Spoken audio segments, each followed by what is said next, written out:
Hey everyone! Before the video begins, I would like to remind you that this coming weekend, I will have my yearly E3 specials that I do on my channel and will take about a 4 to 5 day break from narrative content. If you still do want to see some videos made by me like Battlefront 2 mod reviews or some E3 discussion with friends, please subscribe to Ryan and mine's channel Looping Real Gaming, which can be found in the description down below.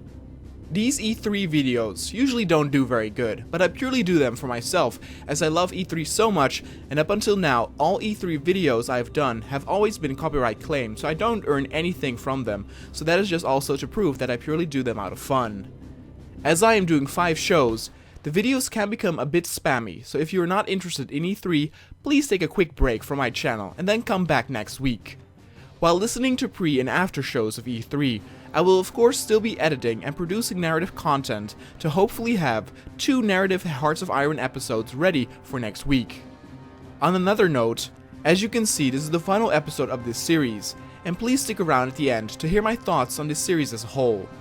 Though I will wait until I have finished another Hearts of Iron series before starting a new one, I would already like to know what kind of Hearts of Iron 4 narrative series you guys want to see next. Is it World War I? An alien invasion? Please leave a comment to let me know so that I can start to think about possibilities. Thanks, and enjoy the rest of the episode. With the British expansion in full effect, it came to no surprise that a conservative outlook on bringing back the monarchy rose in popularity. What was surprising was that a multitude of politicians favored this as well. Over the months, more politicians openly expressed their desire for a monarch. With the backing of the nation's politicians, British monarchists gained much more support for their cause as statistics showed a rise of 10% popularity. Not too far after, this feeling grew amongst the common folk as well. Current politicians were to blame for all problems, no matter how small or large. Their so-claimed incompetence was used as an anchor during rallies and public speaking events to give a voice to the public who wished for a monarchy as well. And these public speaking events and rallies turned to protests, spreading a message throughout Britain that the people want a change and a firm leadership fit for a country that was showcasing its power to the world. But Britain was not the only country that was expanding. France was doing it at a faster rate, albeit without all the showmanship and facades that Britain made. France had invaded Italy and at the same time was already making plans for their next invasion to the north. French and British nuclear bombs hit India near the front lines of Pakistan to give those soldiers some leverage. The Swiss Reich, giving itself up to fascism after the fall of Franco, looked towards a conflict with France in the hopes that multiple countries would join the greater battle to dissolve the world in another entangling war. India was still holding up, not having suffered the same devastating fate as Egypt, whereas only a part of their country had been devastated by nuclear blasts. Korea was doing terrible, which was ironic as they were the country responsible for creating this greater war between the Soviets and the CAF. France called Andorra to their aid as they kept a gaze fixated on neighboring Swiss Reich.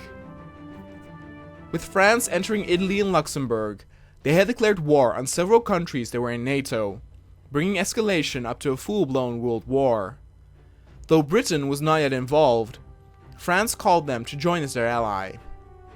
Canada stood at the side of Britain, plunging them into a war with the US, and Hungary joined the CAF just as word got out that an uprising in their country occurred.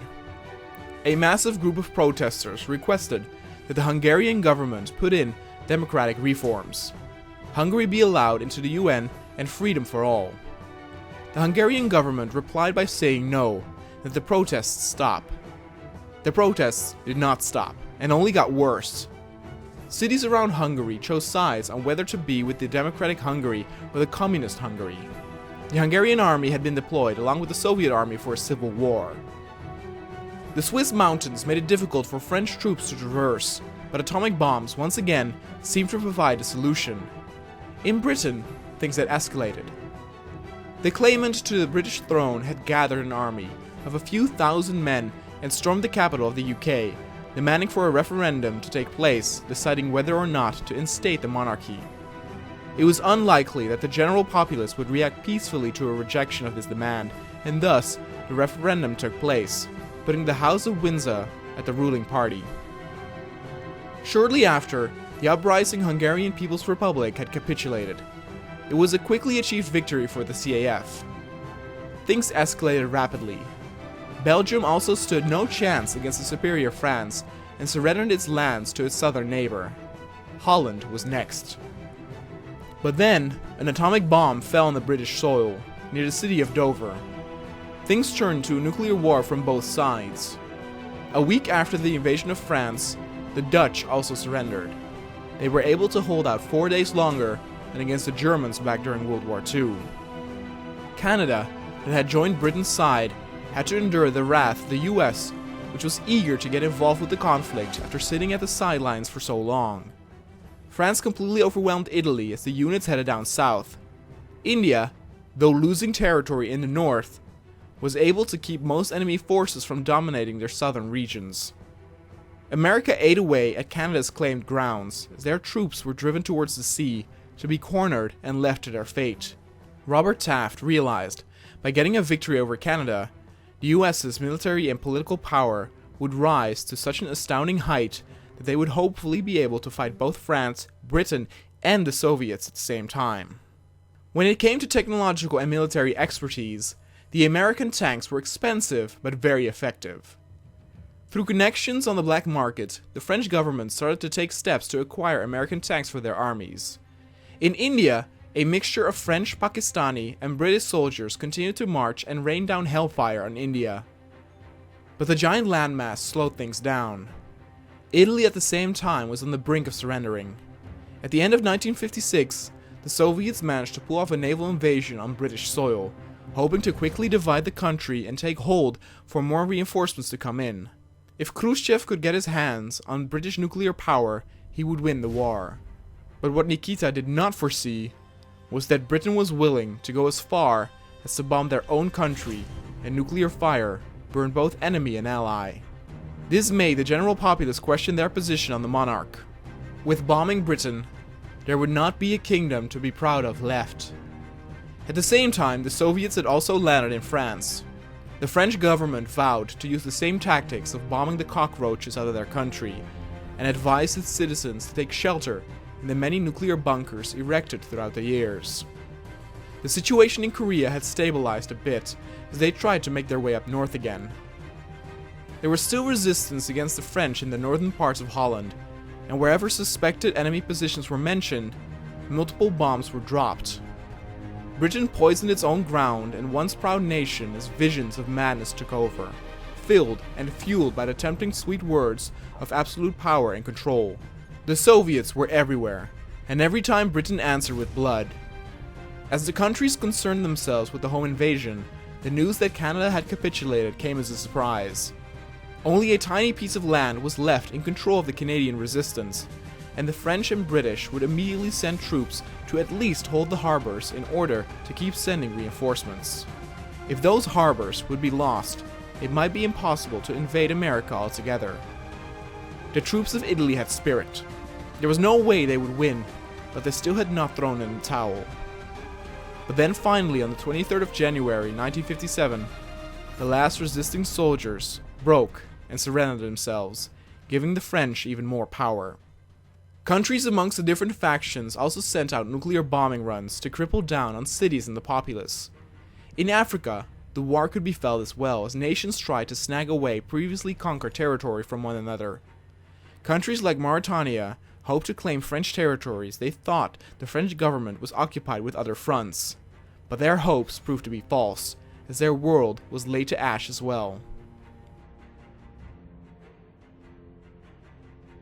The forces of Pakistan, accompanied by the British and French, were making huge headway in India that was on the brink of capitulation. The first of the French reinforcements were on their way to Canada, and they brought gifts of the nuclear kind for the Americans. For days, nuclear bombs were dropped all across former Canadian territory to drive the Americans back and give the French room to deploy their troops on the shores. A desperate attempt to secure the harbors by the enemy from the outside was punished with another bombing. India had finally fallen and its territory was divided up, giving the British and French the land masses that were least affected by the atomic bombs. With the French now reinforcing the Canadian front, they started their nuclear bombing runs again, all across America. The airports claimed that the Canadian shore gave them enough reach to pull off devastating damage all throughout the US. A full-out inferno swept the country, leaving nothing in its wake. The citizens were advised to take shelter in the nuclear vaults and await the results of the war in there. Britain and Korea, that now invaded Xinjiang, were in the blasting reach to start bombing Russia and fellow Soviet countries. Though the Americans had their vaults to protect themselves, the Russians did not have this luxury. As the French, British, and Korean bombers flew over their lands and unleashed the apocalypse onto man, many of the citizens fled into the metro tunnels. In these dark and cold tunnels, they would be protected from the devastation at the surface that would still remain for many decades to come. They started small tribes and communities, each clinging on to a certain station, and the same type of communities started to exist in the vaults across the US. The countries never stopped using nuclear bombings. Even in the final hours of the world as they knew it, leaders still resorted to the bombings purely out of spite and malice. The world, as it now was, would be unlivable for the foreseeable future.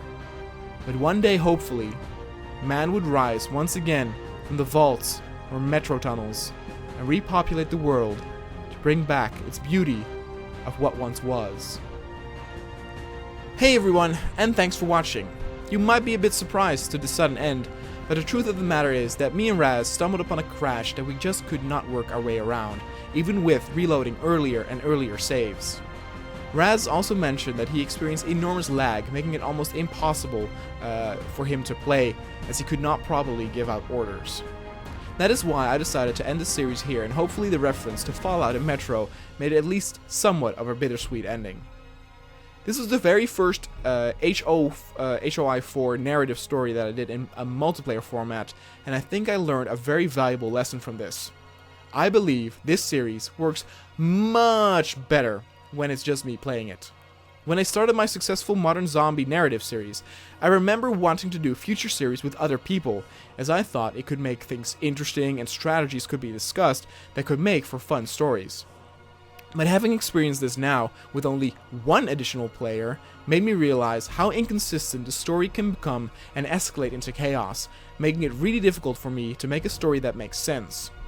Raz wanted to play the game to have fun and to win, so of course he sent in his volunteers during the Chinese Civil War to get some experience, and he made choices that would benefit his playstyle or his country the most.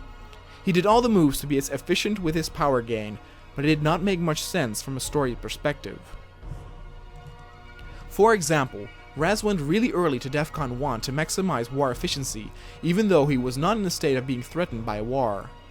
This also answered the question, as I got some comments of people suggesting I do a series with multiple people and have them fight it out. The simple answer is no, absolutely not.